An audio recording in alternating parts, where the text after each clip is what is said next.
ایک صاحب اپنا واقعہ سناتے ہیں کہ ایک بس اسٹیشن پہ وہ کھڑے تھے اور بارش ہو رہی تھی، بارش کا سما تھا، اور سارے لوگ بارش کے نیگیٹو پہلو ذکر کر رہے تھے، بڑے کم لوگ بارش کے جو ہے پازیٹو پہلو ذکر کر رہے تھے۔ کوئی کہہ رہا تھا کہ آج تو روڈ پہ پانی کھڑا ہو جائے گا، کوئی کہہ رہا تھا کہ اوہو آج میری گلی میں پانی کھڑا ہو جائے گا، کوئی کہہ رہا تھا کہ آج تو میرا جانا بڑا مشکل ہو جائے گا فلانی جگہ۔ اور وہ کہہ رہا تھا کہ سب کے ہاتھ اس طرح تھے، سب کی فائلز اوپر تھیں، سب کے بیگز اوپر تھے، بارش سے اپنے آپ کو بچا رہے تھے۔ ایک صاحب تو جیب سے نوٹ نکال کر جو ہے نا ان نوٹ کو سکھا رہے تھے، ان کو یہ فکر لگی تھی کہ نوٹ جو ہے بھیگ گئے۔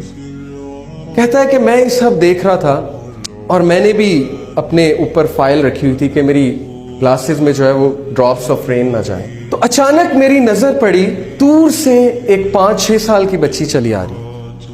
اس نے کہا کہ دور سے ایک بچی چلی آ رہی ہے اپنے والد کے ساتھ، اور اس نے اپنے اوپر ہاتھ نہیں رکھا ہوا، اپنے آپ کو پروٹیکٹ نہیں کیا، اور وہ بڑا انجوائے کرتی آ رہی ہے بارش کو، اور وہ کھیلتی آ رہی ہے، اچھلتی آ رہی ہے۔ جب بس سٹاپ پہ وہ پہنچی تو میں نے دیکھا کہ سب کے ہاتھ اس طرح تھے، لیکن اس بچی کے ہاتھ اس طرح تھے۔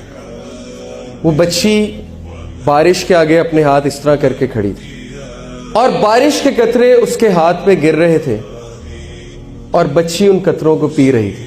اس نے کہا کہ اس چھوٹی سی بچی نے مجھے زندگی کا سارا فلسفہ سمجھا دیا۔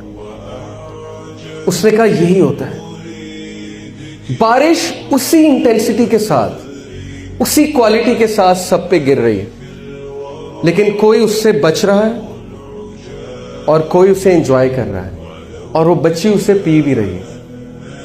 اسی طرح اللہ کی رحمت سب پہ اسی طرح برستی ہے، اسی کوالٹی کے ساتھ برستی ہے، لیکن کسی کے ہاتھ یوں ہوتے ہیں اور کسی کے ہاتھ یوں ہوتے ہیں۔ The choice is yours۔